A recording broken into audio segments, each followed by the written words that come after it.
ওয়াজ media service, সুন্নি ওয়াজ media service একটি সুন্নি আকীদা ভিত্তিক channel. আল্লাহ রে, তুমি বলেছো ওয়ালাল আখিরাতু খায়রুল লাকা মিনাল উলা ওয়ালা সাওফা ইউতিকা রাব্বুকা ফাতারদা।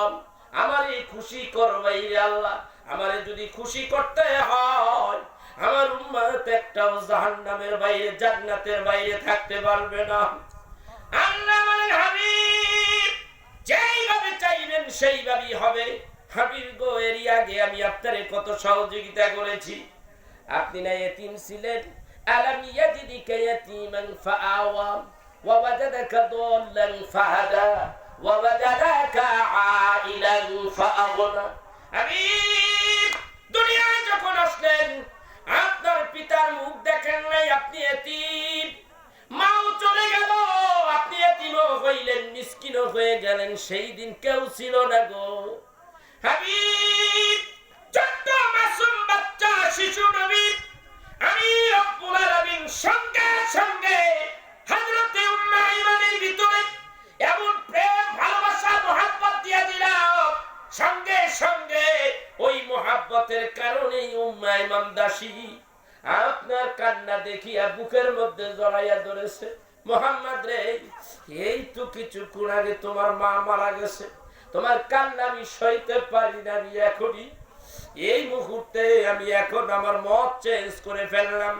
আমি মক্কা থেকে মদিনায় আসছি, তোমার বাবার কবর তুমি দেখবা। এখান থেকে এই ভ্রমণটা শেষ করে আমি মক্কায় যাইতাম। মক্কায় যাইয়া আমি ওখান থেকে বিদায় হয়ে আমার দেশে চলে যাইতাম। কিন্তু তোমার ভাই কিছুক্ষণ আগে ইন্তেকাল করেছে। তোমার কান্না দেখে আমার হৃদয়ে এত কষ্ট লাগতেছে গো মুহাম্মদ। তোমাকে আমি কোলে নিলাম, বুকের সঙ্গে জড়াইলাম। আজকে তুই যতদিন বেঁচে থাকবো, আমি উম্মে আইমান দাসী তোমার মায়ের ভূমিকাটাই পালন করে যাব।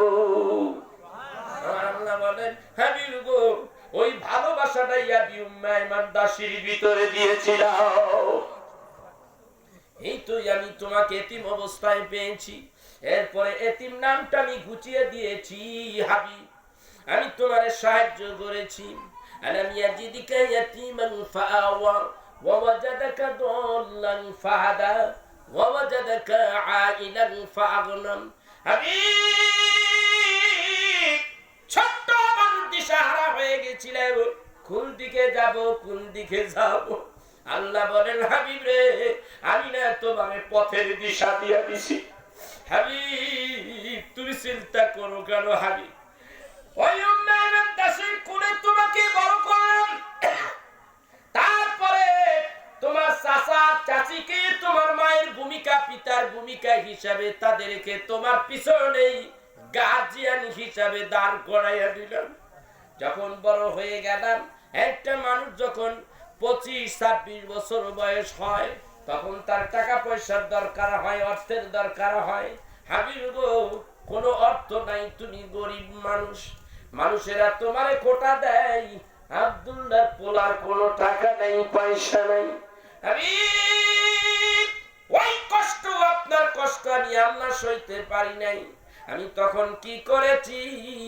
আলাম ইয়াজিদিকা ইয়াতীমান ফাআওয়া ওয়া ওয়াজাদাকা দাল্লান ফাহাদা ওয়া ওয়াজাদাকা আইলান ফাআগনা ফাআম্মাল ইয়াতীমা ফালা তাকহার। হাবিব, আপনারে বলে আপনি নাকি আইল অ্যান্টি পগেরা। হাবিব, না না হাবিব, আপনার অর্থ সচ্ছলতা করার জন্য আর এই সময় আপনার পিছনে একজন গার্জিয়ান হিসাবে পাহারা দেওয়ার জন্য আমি মা খাদিজার ভিতরে এমন প্রেম ঢুকাইয়া দিলাম আপনি নবীর জন্য। এমন প্রেম ঢুকাইয়া দিলাম। ঢাকার শহর যাইয়া দেখেন, বড় বড় শিল্পপতি যারা গরিবদের এরা ভালো কয় না, 2টা টাকা দিয়েও সাহায্য করে না, আছে না নেই? আমার নবীরে কেউ দেখতে পারে না। আমার আল্লাহ কয়, হাবিব আমি কি করতে পারি? আমি হাবিব নদীর ওই কুল ভাঙ্গি, এই কুলি আবার গড়ি, আবার এই কুল বাঁধতে বাঁধতে আবার ওই কুল শেষ করে দেই। আমি আপনার প্রাপ্ত বয়স্ক, আপনি হয়ে গেছেন, অর্থের দরকার, ওরা খোটা দেয়, আমি আল্লাহ ভালো লাগে না। সেই জন্যই এই মক্কা নগরেই নাম্বার 1 নাম্বার শিল্পবতী মা খাদিজা বিরাট ব্যবসায়ী, তার উপরে কোনো ব্যবসায়ী শিল্পবতী নাই। তার ভিতরে এমন প্রেম দিয়ে দিলেন, শেষ পর্যন্ত আপনার সেবার দাসী আমি আল্লাহ মা খাদিজারে বানাইয়া দিলাম। মা খাদিজা দিনের নবী, কিছু কথা না বললে হয় না। হযরত মা হযরত আল-আমিন মুহাম্মদ সাল্লাল্লাহু আলাইহি ওয়াসাল্লাম দিনের নবী যখন 24.5 বছর বয়স, বুখারীর বর্ণনায় আসছে, হযরতে আব্দুল মুত্তালিবের আশ্রয়ে তিনি লালিত পালিত। আব্দুল মুত্তালিব ডাক দিয়া আবু তালিব, আব্দুল মুত্তালিব ডাক দিয়া বলেন, আবু তালিব ডাক দিয়া বলেন, তার চাচা আবু তালিব ডাক দিয়া বলেন, বাবা মুহাম্মদ, আমি বয়স হয়ে গেছে, দেশে আকাল লেগেছে, অভাব অনটন লেগেছে, আমার ইচ্ছা হয় না তোমারে আমি কোন দেশে তেজারতে পাঠাই, তোমার বিষয়টা আলাদা, আমি সব জানি। যদি তুমি একটু ব্যবসা বাণিজ্য করতে, টাকা পাবো কোথায়? বলে হযরতে খাদিজার কাছে যাও, কিছু অর্থ নিয়ে ব্যবসা বাণিজ্য করো। রাসূল আরবি সাল্লাল্লাহু আলাইহি সাল্লাম চাচাকে ডাক দিয়ে বলেন, চাচা চিন্তা করেন না, খাদিজা আমার কাছে আইব। কয় কি খাদিজা তোমার কাছে আসবে? এত বড় শিল্পবতী কেমন করে আসে? ভয় হয় এই বছর টাকা দিতে দিতে যদি টাকা ফুরাইয়া যায়, তোমাকে দেওয়ার মতো অবশিষ্ট যদি কিছু না থাকে। চাচা যান, চিন্তা করেন না, খাদিজা আইলো বলে আমার কাছে আসবে আসবে। আল্লাহু আকবার বলেন। আল্লাহ কি মেহেরবানি, কিছুক্ষণের মধ্যে খাদিজা তার দরজায় কড়া নাড়ে। আবু তালিব, তোমার বাড়িতে একজন ইয়াং যুবক আছে, যার চরিত্র খুবই ভালো, যাকে আরব দেশের মানুষেরা মুহাম্মদ আল-আমিন বলে ডাকে। যার চরিত্র ভালো, যার স্বভাব ভালো, যার আচার আচরণ ভালো, নিবিড় ভদ্র নম্র, যার হাতের মধ্যে বরকত আছে, আমি তারে টাকা দিতে চাই। আব্দুল মুত্তালিব ডাক, আবু তালিব ডাক, দেখো আমার ভাতিজাই না আমারে কইল এই কথা, বাস্তবে প্রমাণ হয়ে গেছে, এত বড় শিল্পপতি আমার বাড়ির দরজায়। ডাক দিয়া বলেন, মুহাম্মদ আল-আমিন, জীবনে কোনদিন তোমারে দেখি নাই, আজকে দেখি। চোখ দিয়া তাকাই আছে, চোখ আর নিচে নামে না। আরে কহ আল্লাহু আকবার। মা খাদিজা ডাক দেখো, আমি প্রথম দিন তারে দেখেছি। আমার মনে হয় 14 তারিখ দিবাগত রাত্রে পূর্ব আকাশে যেই পূর্ণিমার চাঁদটা উদয় হয়, চাইয়া দেখি ওই পূর্ণিমার চাঁদের মধ্যে একটা খুঁত আছে, একটা দাগ আছে, আর ওই চন্দ্রের চাইতে আরো সুন্দর একটা চেহারা আমি নজর করে দেখি। এই চেহারার মধ্যে কোনো খুঁত নাই, দাগ নাই। আমি দেখিয়া দেখিয়া পাগল হয়ে গেছি। প্রস্তাব করলেন, আসেন আমি আপনারে সবার চাইতে বেশি টাকা পয়সা দেব। বলে, আমার কোনো টাকা পয়সার দরকার নাই, আমার একটা কাজ দেন। সুবহানাল্লাহ, কাজ দেন। মতান্তরে আবু তালিব ডাক দেয়, কয় টাকা পয়সার দরকার নাই, পোলাপান মানুষ, একটা কাজ দেন। বলে, সিরিয়ার দিকে আমার একটা কাফেলা যাবে, সেই কাফেলার লিড দেবে আল-আমিন। দায়িত্ব দিয়ে দিলাম। হাদিস শরীফের মধ্যে আছে, এই দায়িত্ব পাইলে আল্লাহর হাবিব উটের পিছনে সবার উটগুলি আগে আগে দিলেন, রহমতের নবী পিছনে। যা যা আগে যান, আমি রহমতের নবী পিছনেই। তার পিছনে আবার রাইখে দিলেন মাইসারা নামের একজন পিএস, মা খাদিজার ব্যবসার একজন ম্যানেজার থাকে কি থাকে না। মা খাদিজার টাকা অর্থকে হিসাব রাখার জন্য মাইসারারে রাখছিল।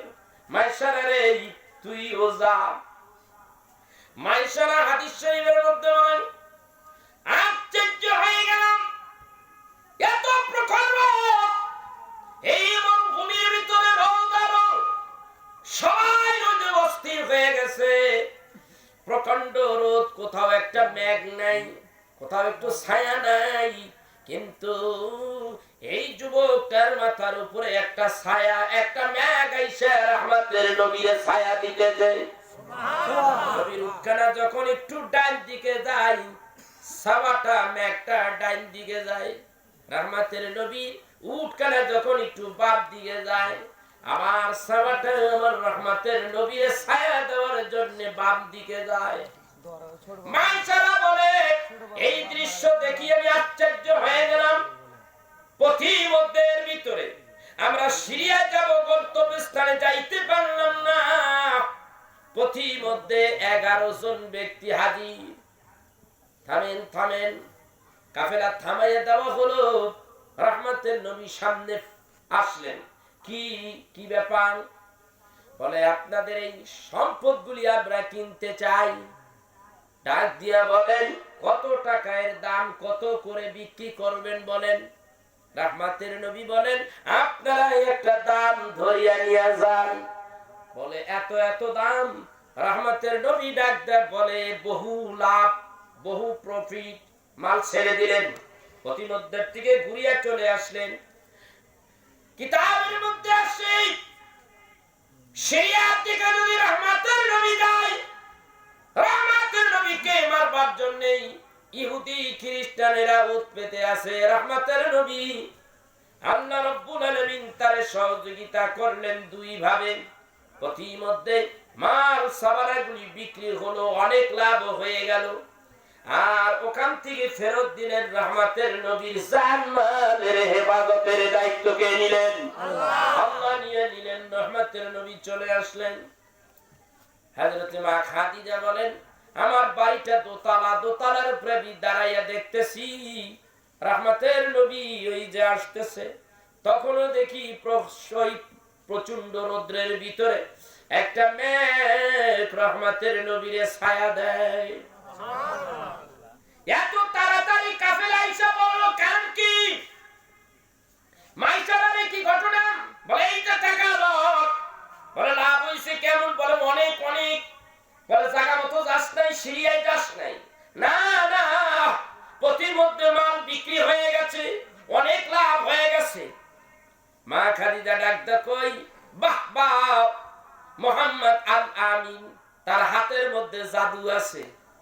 মাইশারা ডাক দিয়ে বলে, হাতের মধ্যে জাদু আছে, কি আছে আমি জানি না, তবে আমি আশ্চর্য হয়ে গেছি। এই রহমতের নবী মরুভূমির পথ দিয়ে যখন যায়, একটা মেঘ আসিয়া তারে ছায়া দেয়। আবার প্রতিমধ্যে বহু টাকা লাভ হয়ে আমাদের মাল সাবানাগুলি বিক্রি হয়ে গেল। আশ্চর্য হয়ে গেলাম, এই জায়গায় তো কোনো মাল সাবানা বিক্রি হবার কথা নয়। এই কথাগুলি যখন শুনলেন, মা খাদিজা ডাক দিয়ে বলেন, আশ্চর্য কথা, আমিও দেখলাম একটা মেঘ তারে ছায়া দিয়া রাখতেছে, আসার পথে আমি দেখলাম। মাইশারা ডাক দিয়া বলেন, আমি অনেক কিছু রাস্তায় দেখেছি। এইভাবে অনেক কথা বলার পরে মা খাদিজার অন্তরটা রহমতের নবীর দিকে চলে গেলেন। বাড়িতে আবু তালিব রহমতের নবীর কাছে লম্বা ইতিহাস। তিনি প্রস্তাব করে দিলেন, রহমতের নবী, আমি তোমাকে বিয়ের প্রস্তাব দিলাম। নবীজি আমার ডাকতে বলেন, কি শিষ্টাচার, কি ভালোবাসা। রহমতের নবী ডাক দিয়ে বলে, আমার পিছনে একজন গার্জিয়ান আছে, আমার পিতা তুল্য চাচার কাছে যান প্রস্তাব নিয়া। আমার চাচা যদি হ্যাঁ বলে, রহমতের নবী হ্যাঁ বলবে। আমার চাচা যদি না বলে, রহমতের নবী না। এটাই হলো সন্তানের জন্য শিক্ষা। আর এখন তো সন্তান এখান থেকে ঢাকা গেছে চাকরির লিগা, দ্বিতীয়বার তৃতীয়বার আসার সময় বউ লইয়া হাজির, ঠিক কিনা? কিরে বাবা, কি করলি? কাম সেরে লেছি, বিয়া করে লেছি, একটু দেখতেও দিলি না, বাসাই কাছাই করতে দিলি না। বড় আশা করেছিলাম ছেলে বিয়ে করাবো, একটু দেখবো, বাবা মায়ের অন্তরের মধ্যে আঘাত লাগছে কি লাগে নাই? আল্লাহ কয় ওয়েট, অপেক্ষা কর, যে কামটা তোর বাবার লগে তুই করলি আমিও তোর লগে এরকমই করবো। হয় না? হয় কি না? এটাই শিক্ষণীয়। বুখারী শরীফের মধ্যে আছে হযরত আবু তালিবের কাছে প্রস্তাব দিলেন। আবু তালিব ডাকটা বলে আমি তো রাজি, বাতিজা রাজি কিনা আমি একটু দেখি। সুবহানাল্লাহ কইবেন না? বাতিজার কাছে গেলেন, বাতিজারে এই এই ঘটনা, রাহমাতুল নবী কথা বলেন না, তাইলে কি বুঝায়? রাজি নাকি? কথা বল নাকি? মা খাদিজার বয়স তখন 40 বছর, রাহমাতুল নবীর বয়স তখন 24.5 বছর, মতান্তরে 25 বছর। বিয়ে হয়ে গেল। লম্বা ইতিহাস, একটা মজার ইতিহাস এইখানে বাবা, শিক্ষার ইতিহাস। রাহমাতুল নবীরে কেমন ভালোবাসতে হবে এইখান থেকে একটু জেনে নেন। কাফেরের গোষ্ঠীরা সবাই বলাবলি করতেছে, দল বেঁধে বেঁধে বলাবলি করে। খাদিজা একটা কাম করলো, একটা গরিব পোলা কিচ্ছু নাই এর বিয়ে করলো। বিয়ে যদি করার ইচ্ছা ছিল, আমরাই এত বড় লোক, আমাদের বংশ ভালো, আমাদের ছেলে পেলে রয়েছে বললেই তো হতো, আমরা বিয়ে দিতাম। এরকম ভাবে কানাঘুষি কানাঘুষি গানাঘুষি চলছে। হযরত মা খাদিজার কাছে এই কথাগুলি চলে গেছে। মা খাদিজাও খুবই বুদ্ধিমত্তা, দাওয়াত দিলেন। একদিন দাওয়াত দিলে তারা দুপুরবেলা হাজির, টেবিলের মধ্যে বসাইলেন। মা খাদিজা ডাক দিয়া কয়, তখন পর্দার আয়াত আসে নাই, কারণ কোরআনই আসে নাই। রাজা কয় আপনাকে কি হইছে? মুরব্বি আপনি কোন, আপনার কি হইছে? আবু তাহেল হয়ে হাজির, আপনার কি হইছে? কয় কোন বিষয়? ওই যে আপনারা কোন আমি মুহাম্মদ আল আমিনকে বিয়ে করছি, আপনার খুব সমস্যাটা কি বলেন, আপনার সমস্যা কি বলেন। কয় তুমি এমন একজন ব্যক্তির বিয়ে করলা যার টাকা নাই, সেটা এমটি বকে। আমার কোরআন ছিল ইয়াং, দেখতে কত সুন্দর, আমি আমার সন্তানের সাথে তোমার বিয়ে দিয়ে দিতাম। ও আচ্ছা আচ্ছা আচ্ছা আচ্ছা, আপনি বলেন আপনার সমস্যা কি? আবু সুফিয়ান বলে জিজ্ঞাসা করে আপনার সমস্যা কি বলেন। তিনিও বললেন কতক্ষণ, আরেকজনে বলেন কতক্ষণ। সবার কথা শুনলেন, শোনার পরে ডাক দিয়া বলেন, রাহমাতের নবী কিচ্ছু তো নাই, এটাই তো ঠিক। বলে হ্যাঁ ঠিক, আমি বলি আপনারা বলেছেন, আমি জিজ্ঞাসা করি আমার বয়স কত? বলে 40। রাহমাতের নবীর বয়স কত? বলে 25। তাইলে এই দিকটা জিতছি, আমি জিতেছি। একটা ইয়ং ছেলে, আমি তো একটা বুড়া মানুষ, ইয়ং ছেলে ইয়ং জামাই পাইছি, জিতছি না ঠকছি? খালি মাথার পিছে আতায় আর কয় হ্যাঁ হেন্দা তো জিতছে লই, কাম ছাড়ছে নি। হ্যাঁ মুখ দিয়া কথা বাই করে কয় হেন্দা জিতছো। এবার বলে মুহাম্মদ সাল্লাল্লাহু আলাইহি ওয়াসাল্লাম তার পিতৃ পরিচয়, তার বংশ পরিচয় এই আরব দেশের মধ্যে কয় নম্বরে আছে? বলে 1 নম্বরে আছে। তাহলে বংশ তো ভালো, আমি এখান দিয়ে জিতছি না? বলে হ্যাঁ, মাতৃকুল মাতৃকুল মুহাম্মাদের নানা, মুহাম্মাদের নানা মা আমেনার বাবা, মা আমেনার বাবা মদিনা গভর্নমেন্ট ছিলেন, মদিনা প্রেসিডেন্ট ছিলেন। তো এই দিকে জিতছি না ঠকছি? ঠকছি। ডাক ডাকা সবাই খারাপ, খারাপ বলি সব কটারে খারাইছে। আউট, গেট আউট, বাইরে এখন বাইরে। বাইরের আগে আরেকটা কথা শুনে যা, আমার অর্থ সম্পদ যা আছে আমি যদি কেউ দিয়া দিই সমস্যা আছে? তোমার অর্থ তুমি যারে খুশি তারে দিবে, দিতে পারবো? বলে হ্যাঁ, এখতিয়ার তোমার আছে। তাহলে এই মুহূর্তে রাহমাতের নবীর কদমে আমার সব অর্থ দান করে দিলাম। সব দিয়ে দিছে, সব কোটি কোটি টাকা সব রহমাতের নবীর কদমে দিয়ে দিলেন। কাফেরের গোষ্ঠী ডাক দেখা, খাদিজা রে বুঝতে পারছি, আমাকে ডাক দেয় না, অপমানটা করলি, এতক্ষণে বসছো, আগে বোঝো নাই, কথা দাসে বোঝো নাই। দিছে গেটাও, কামটা ভালো হইলো না। কাম কি হয়েছে না হয়েছে গেটাও। রাহমাতের নবী ডাক দিয়া কয় হাবিব, হাবিব ডাক দেয়া কয় খাদিজা এটা কি করলা?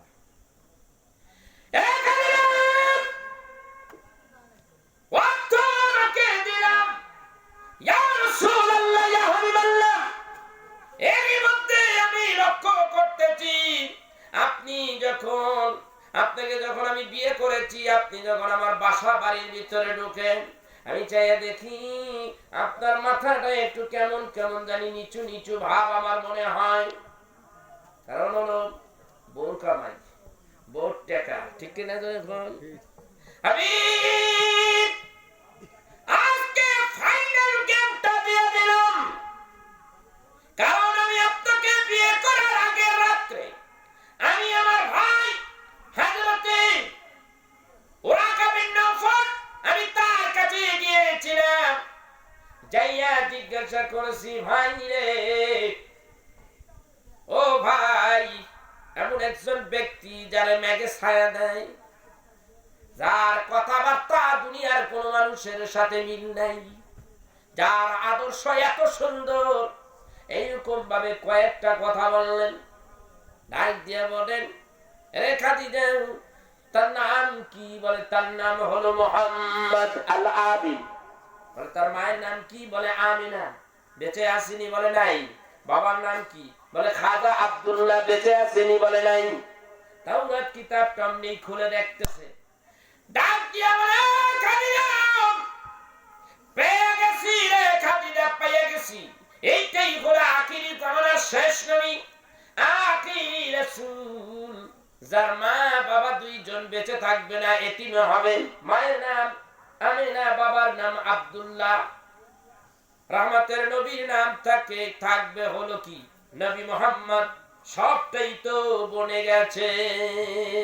আসমানে আহমদ নাম, জমিনে মুহাম্মদ নাম। আসমানে আহমদ নাম, জমিনে মুহাম্মদ নাম। যাকে আল্লাহ দিয়েছেন সালাম, যাকে আল্লাহ দিয়েছেন সালাম। আমরা সবাই গুনাহগার, কেমনে পাবো নবী আপনার দিদার? তাই তো আপনাই জানাই গো সালাম। আসমানে আহমদ নাম, জমিনে মুহাম্মদ নাম।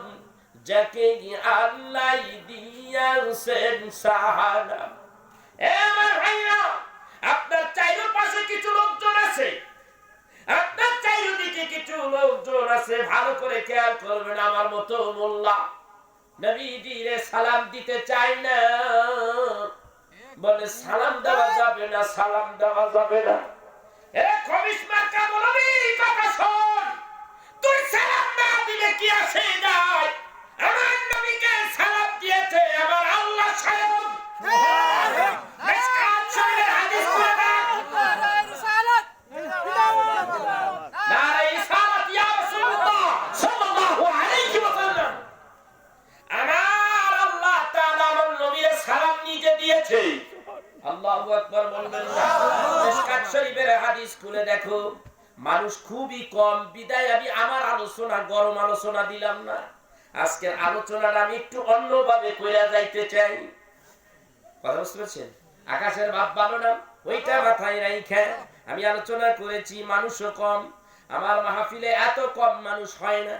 ভাইরা আমার, বন্ধুরা আমার, আল্লাহ রাব্বুল আলামিন যতদিন বাঁচায় রাখে, হায়াত যতদিন দিছে, ততদিন সত্য কথা বলে যাব, আপোষ করব না। কোন আপোষ নাই, আপোষ নাই, বাতিলের সঙ্গে কোন আপোষ নাই। আজকে প্রায় 39 বছর ধরে ওয়াজ করি, জীবনটাকে আমি আল্লাহর হাতে সবর্দ করে দিয়েছি। বাঁচতে গাজী, মরলে শহীদ। তোমরা জানো না, রহমতের নবীর জন্য যদি আমার জেল হয়ে যায়, অথবা আমাকে যদি ওই আফ্রিকার ভূখণ্ডের জমিনের অন্ধকার প্রকোষ্ঠে জঙ্গলের মধ্যে ফেলে দেয়, আমি তাতেও রাজি। তবু আমার রহমতের নবীর ভালোবাসার দিকে এক জাররা পরিমাণ আমাকে লড়াইতে পারবা না। আমার নবীর সালাম দেয় আল্লাহ। কে সালাম দেয়? আল্লাহ। আল্লাহ সালাম দেয়, আল্লাহ সালাম দেয়। তোমরা জানো না, মিশকাতের হাদিস, আমরা যখন নামাজ পড়ি, নামাজের মধ্যে তাশাহুদ আছে কি নাই? আছে না নাই? আত-তাহিয়াতু লিল্লাহি, লিখলো মিশকাত শরীফের হাদিস। আত-তাহিয়াতু লিল্লাহি ওয়াস-সালাওয়াতু ওয়াত-তাইয়্যিবাত আসসালামু আলাইকা আইয়ুহান নাবিয়্যু, সালাম দিল কে? আল্লাহ সালাম দিল। আল্লাহ সালাম দিলে সালামের জবাব দেওয়া যায়নি না। আমার হাবিব যখন প্রথম আসমান থেকে সপ্তম আসমানে চলে গেলেন, সীমান্ত বরাবর, সেই বরাবরের নাম হলো সিদরাতুল মুনতাহা। ওখানে যাইয়া জিবরাইল ডাক দিয়া বলে, বাবা কিতাবের নাম মাসনবী শরীফ। মাসনবী শরীফের মধ্যে আছে আল্লামা জালালউদ্দিন সিয়ুতি রাহমাতুল্লাহ আলাইহি তার 1000 মজেদা প্রকাশ করেছেন। কিতাবের নাম হলো খাসাইসুল কুবরা শরীফ। তিনি বলেছেন, আমি 1000 জানলাম দিয়া দিলাম। কিতাবে লিখলাম নবীর একটা নয়, দুইটা নয়, 10,000 মজেদা রয়েছে। আমার খাসাইসুল কুবরার মধ্যে আমি 1000 উল্লেখ করে দিলাম। আর বাকিগুলি আরেকটা কিতাবের মধ্যে আছে, ওইটার মধ্যে শুধু ওই কথাই নাই, আমার নবীর পক্ষ থেকে 2 থেকে 3 লক্ষ হাদিসের কথা আসছে। বুখারী শরীফের মধ্যে 10,000 হাদিস আছে। বাকিগুলি কোথায়? বাকিগুলি আমি রেখে দিয়েছি ওই কিতাবের মধ্যে। সুবহানাল্লাহ কইবেন। লম্বা ইতিহাস। আমি বলতে চাই ভাইয়েরা আমার, খোসা দিয়েন না, খোসা লাগলে ভেজাল সারা রাত পার হয়ে যাবে। ভাইরা আমার ঘরের ভিতরে আমার বাবার রেখে দেওয়া 30 লক্ষ টাকার কিতাব ওই আমলের, পাইবেন না, পাইবেন না, কোন জায়গায় কিতাব পাইবেন না। আমি সেই কিতাবগুলি আমার কাছে আছে, ওইগুলি নিয়েই তো আমি মুতাআলা করি। ওই কিতাব পড়েই আমি বাংলার জমিনে সাইর করি, বাংলাদেশের বাইরেও ওয়াজ করি। বাবারে আমার, বাংলাদেশের বক্তা, আমি বিদেশে গেলে ইন্টারন্যাশনাল বক্তা। বাইরে আমার বন্ধুরা আমার, আল্লাহ রাব্বুল আলামিন অনেক ইজ্জত দিয়েছে, সম্মান দিয়েছে। আমি সহজে কোথাও দাওয়াত রাখার সুযোগ পাই না। এখন তা আনসিজন, একটু কম কম প্রোগ্রাম। আমি একটু মক্কা মদিনায় লম্বা জার্নি করেছি, লম্বা সফর করেছি। বিদায় বাংলাদেশে কিছু প্রোগ্রাম আমার গ্যাপ পড়ে গেছে, ওই গ্যাপের ভিতর আপনার প্রোগ্রাম ঢুকে গেছে। এই আমার ভাইরা, আপনাদেরকে বলে যাই, কঠিন কথা স্মরণ রাখবেন। হাবিবুল্লাহ নবীরে জিবরাইল কয় সিদরাতুল মুনতাহায় যাইগা, হাবিব গো এইবার আপনি যান, আমি আর যাব না। আমার রাসূল ডাকতে বলে, জিবরাইল রে, এত পথ আমার সঙ্গে এখন যাইবা না, কারণ কি? ইয়া রাসূলুল্লাহ, ইয়া হাবিবাল্লাহ, আল্লাহ রাব্বুল আলামিন আমাকে 600 পাখা দিয়েছে। বুখারীর বর্ণনায় আসছে, আমাকে 600 পাখা দিয়েছে আল্লাহ রাব্বুল আলামিন। এইগুলি নূরের পাখা। এই সিদরাতুল মুনতাহার পরে যেই নূরটা, এই নূরটার পাওয়ার বেশি। আমি যদি 1 জাররা পরিমাণ সামনে অগ্রসর হই, তাহলে আমার রব্বুল আলামিনের নূরের তাজাল্লিতে আমি জিবরাইল 600 পাখা সহকারে আমি জ্বলিয়া পুড়িয়া অঙ্গার হয়ে যাব। হাবিব, আপনি যান, আপনার জন্য তো উন্মুক্ত রয়েছে, আপনি যেতে পারবেন। রহমতের নবী ওখান দিয়ে চলে গেলেন। এখানে আমার অনেক কথা আছে, আমি ওই দিকে যাব না। বিজ্ঞানের দৃষ্টিতে এখানে অনেক কথা আছে। অনেকে বলে নবী আমার নূর না, নবী হলেন মাটি। মাটি না নূর বলেন। এই জায়গায় যদি নূরের একটা জগতে স্তর রয়েছে, 3টা স্তর নিম্ন নূরের, উপরের ঊর্ধ্ব জগতের মধ্যে 3টা স্তর রয়েছে। রক্তে মাংসে গড়া কোনো মানুষের ওখানে যাওয়া সম্ভব নয়। রহমতের নবী তিনি ছিলেন নূরের নবী।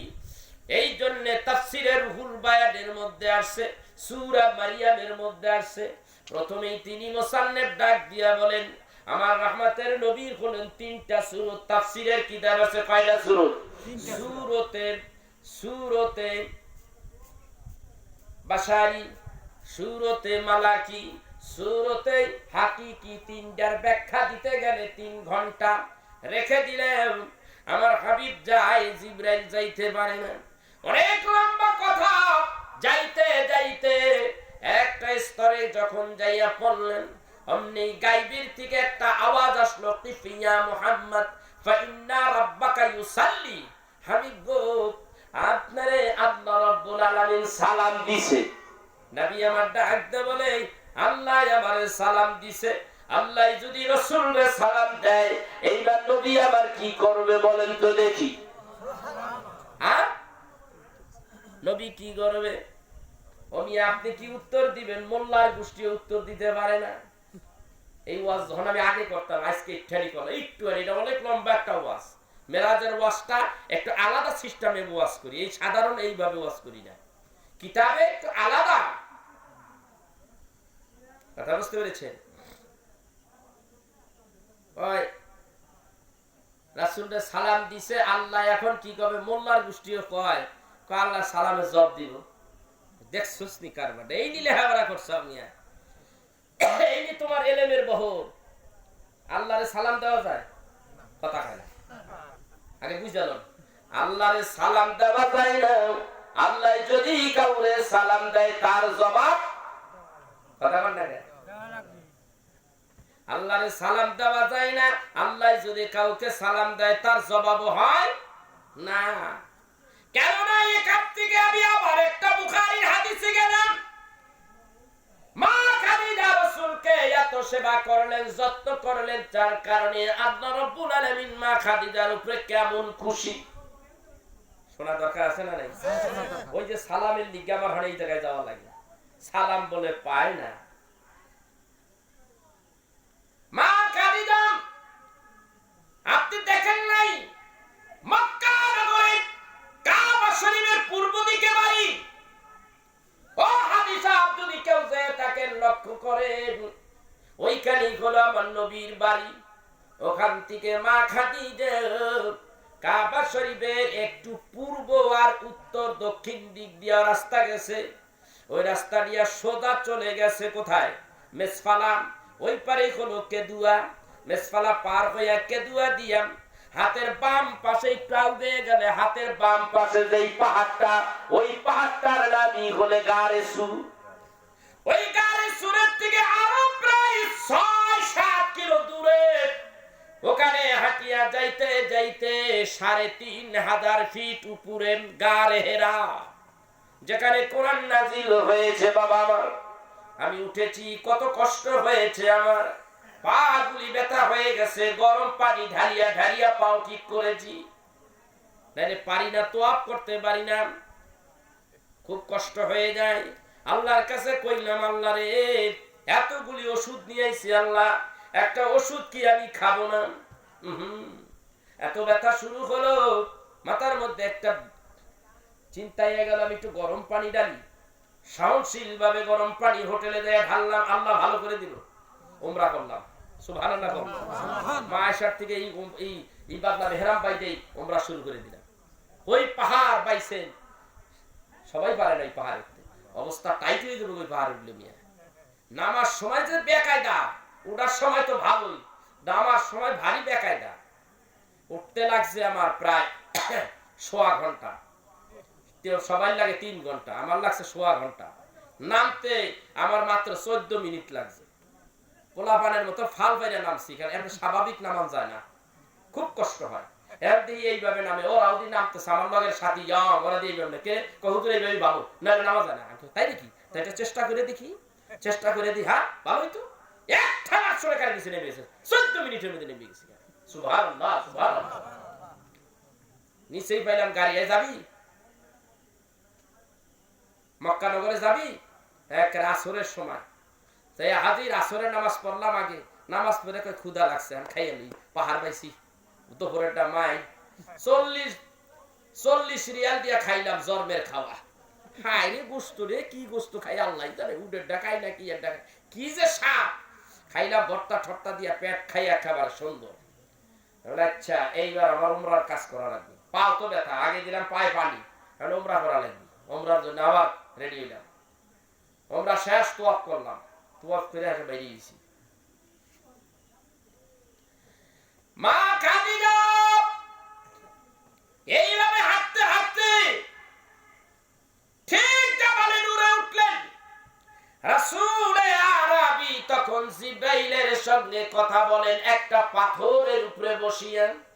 আমি নিজে ওই পাথরের উপরে 2 রাকাত নামাজ পড়েছি আর কেঁদেছি, আল্লাহ রে, আমার কত কষ্ট হয়েছে, আমার হাবিব, আমার রহমতের নবী কত কষ্ট।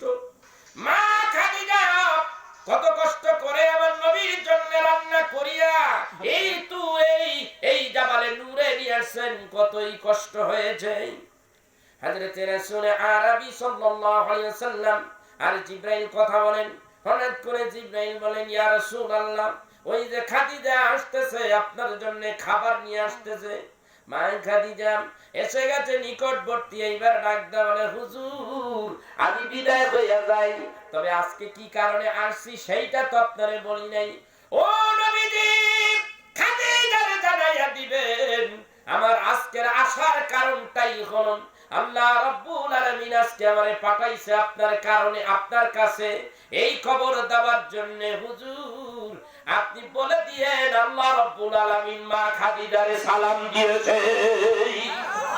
কোন ইতিহাসে কোন কথা পাওয়া যায় না, শুধু একটা ইতিহাস পাওয়া যায়, আল্লাহ রাব্বুল আলামিন স্বয়ং তিনি তার মা খাদিজাকে সালাম দিয়েছে। আল্লাহু আকবার।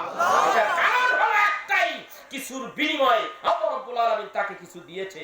অসাধারণ কিছু করার কারণে আল্লাহ রাব্বুল আলামিন অসাধারণ কিছু দিয়ে দিয়েছে। সুবহানাল্লাহ, সুবহানাল্লাহ। আমার আল্লাহ কি আপনাদের সালাম দিয়েছে? কাউকে সালাম দিয়েছে? মা খাদিজার সালাম দিয়েছে। কারণ একটাই, যে ব্যক্তি আমার হাবিবকে ভালোবাসে আমি আল্লাহ তাআলা ভালোবাসি। আমার হাবিবের ভালোবাসার কারণে, আমার হাবিবের জন্য আমার মা খাদিজার ঘরে আজকে খাবার নাই। এত টাকা এত পয়সা ছিল, মা খাদিজা যেই দিন তাকে অর্থ দিয়ে দিলেন, রাসূল আরবী সাল্লাল্লাহু আলাইহি সাল্লাম বললেন, খাদিজা রে তুমি আমারে সব দিয়ে দিলা? বলে, ইয়া রাসূলুল্লাহ দিলাম। বলে, তুমি কি জানো কি কারণে তুমি আমারে দিলা? ইয়া রাসূলুল্লাহ, আপনি যখন আমার বাড়িতে ঢুকেন তখন অনেক সময় আমি চেয়ে চেয়ে দেখি আপনার মাথাটা যেন একটু একটু নিচু নিচু হতে চায়, আপনাদের কেমন কেমন লাগে। আমি বুঝতে পেরেছি গো নবী, সব অর্থ আপনাকে দিয়ে দিলাম। আস্তে ধীরে সব কিছুর মালিক আপনি। সিনা টান করে মাথা টান করে আমার বাসা বাড়িতে ঢুকবেন, আমার বলতে আমি আর কিছুই রাখলাম না।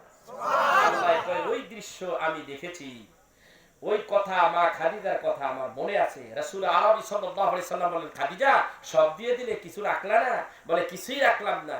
তাহলে খাদিজা আমি যে এগুলি ধীরে ধীরে সব দিনের পথে সব যে দান করে দেব। ইয়া রাসূলুল্লাহ, মালিক আপনি, কি করবেন না করবেন আপনার ব্যাপার, আমারে আর কিছু জিজ্ঞাসা না।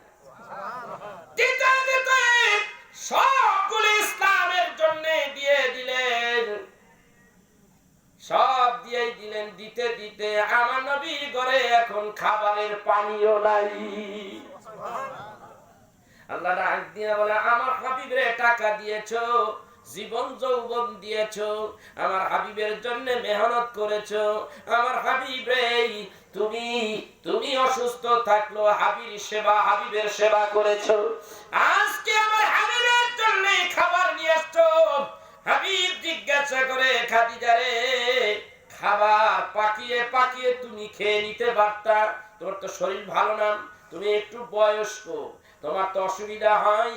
ইয়া রাসূলুল্লাহ, ইয়া হাবিবাল্লাহ, আপনি কিভাবে বললেন এই কথা?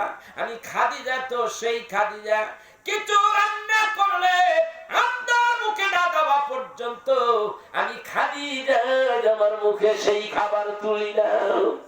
ইয়া রাসূলুল্লাহ, ইয়া হাবিবাল্লাহ, আপনি যা যা পছন্দ করেন আমি তাই তাই নিয়ে আপনার কাছে হাজির। নবী আমার ডাক দেন, এ খাদিজা আজকে একটা সুসংবাদ আছে। খাদিজা একেবারে উপরে উঠেন নাই, ওইখানে তিনি দাঁড়াইয়া গেলেন। ইয়া রাসূলুল্লাহ, আমার কি সুসংবাদ? খাদিজা রে, আমার আল্লাহ রাব্বুল আলামিন তোমার সালাম দিয়েছে। খাদিজা অমনি কান্না শুরু করে দিলেন। নবীজি ডাকতে বলে, খাদিজা রে কি কারণে কান্দো?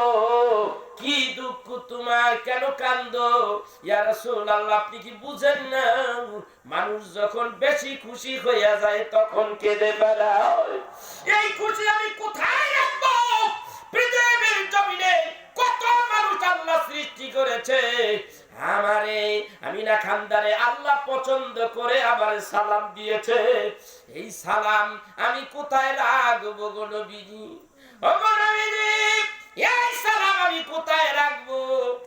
নবীজি, এই সালামের জবাব কিভাবে দিতে হয় আমি জানি না, আমার পক্ষ থেকে জবাবটা আপনি দিয়ে দিলেন। নবী ডাক দিয়া বলেন, আল্লাহ সালাম দিয়েছে, যাবার বেলা জিবরাইল তোমারে সালাম দিয়া গেছে। আল্লাহু আকবার। দিনের নবী ডাক দেয়, আমার সালাম তো আছে। সুবহানাল্লাহ কইবেন না? আমার সালাম আছে, সমস্যা নাই। নবীরে সালাম দেওয়া যায় কি যায় না? আল্লাহ ডাকতে বলেন ইন্নাল্লাহা ওয়া মালাইকাতাহু ইউসাল্লুনা আলান নবী। আমি আল্লাহ, নিশ্চয় আমি আল্লাহ, অবশ্যই অবশ্যই আমি আল্লাহ আকাশের ফেরেশতা, জমিনের ফেরেশতা, কুল কায়নাতের সব ফেরেশতাগুলিকে লইয়া আমি আমার হাবিবুল্লাহ নবীর উপরে দুরূদ শরীফ পড়ি। সুবহানাল্লাহ বলেন। পৃথিবীতে যত নবী আল্লাহ সৃষ্টি করেছে, কোন নবীর উপরে আল্লাহ কি দুরূদ পড়ছে? পড়ে নাই। নবী মুহাম্মদুর রাসূলুল্লাহ সাল্লাল্লাহু আলাইহি সাল্লাম তার উপরে দুরূদ পড়েছে নবী আল্লাহ নিজে। আল্লাহ তারপরে ঘোষণা করে দিলেন ইয়া আইয়ুহাল্লাযীনা আমানু সাল্লু আলাইহি ওয়া সাল্লিমু তাসলিমা। এটা আমরের সিগা। আল্লাহ কয় দিস ইজ মাই অর্ডার, আমি হুকুম করলাম, শুনে রাখ হে বিশ্বাসী ইমানদার বান্দারা, তোমরাও আমার হাবিবের উপরে দুরূদ শরীফ পড়ো, আদবের সাথে সালাম জানাও, সালাম পাঠাও। সুবহানাল্লাহ কর। তুমি সালাম জানাইবা, তোমার সালামটা পৌঁছাইয়া দিবে ফেরেশতারা। সুবহানাল্লাহ। মিশকাত শরীফের হাদিসে আছে, বান্দা যখন আল্লাহর নবীর উম্মতেরা যখন দুরূদ শরীফ পড়ে, সালাম দেয়, মুহূর্তের মধ্যে, সেকেন্ডের মধ্যে তোমার দুরূদ ও সালামগুলি সোনার মদিনায় ওই গম্বুজের নিচে পৌঁছায়া দাও। ভাইরা আমার, কোথায় পাগলামি করো না, বোঝার চেষ্টা করো, বোঝার চেষ্টা করো। হযরতে আব্দুল হক মুহাদ্দিস দেহলভী রাহমাতুল্লাহ আলাইহি একটু অপেক্ষা করেন। সেখানে কি বললেন? আব্দুল হক মুহাদ্দিস দেহলভী রাহমাতুল্লাহ আলাইহি তিনি তার জগৎ বিখ্যাত সিরাত এবং মিলাতের কিতাব মাদারিজুন নবুওয়াত কিতাবের মধ্যে লেখে যে মসজিদের সামনে যাইয়া আমরা কি দোয়াটা পড়ি, মসজিদে ঢুকিতে কি দোয়া হয়, কথা কয় না, জানেন না? আল্লাহুম্মা ইফতাহ লি আবওয়াব রাহমাতিক। আল্লাহুম্মা ইফতাহ লি আবওয়াব রাহমাতিক। আচ্ছা, ধরলাম, ভালো কথা। আর কিছু আছে? সালাতু সালাম আছে। কথা হয় না। এর আগে সালাতু সালাম আছে। এর আগে নবীর উপর সালাম দিতে। ভাইয়া, একটা মসজিদের কথা বলি, এখানে কোথাও আমি দেখি নাই, হঠাৎ করে আমার নজর পড়েছে। ওই পারে টাঙ্গাইল জেলা, টাঙ্গাইল জেলার আপনার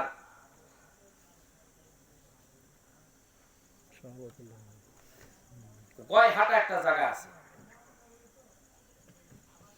এই এনায়তপুরদা পার হইলে তারপরে ওই পার, এপারে শিবির, ওই পারে হলো আপনার সুম্বুদিয়া, ওইখান দিয়ে ওপার পার হইতে হয় নাগরপুরে। এখন গেছে নাগরপুরে।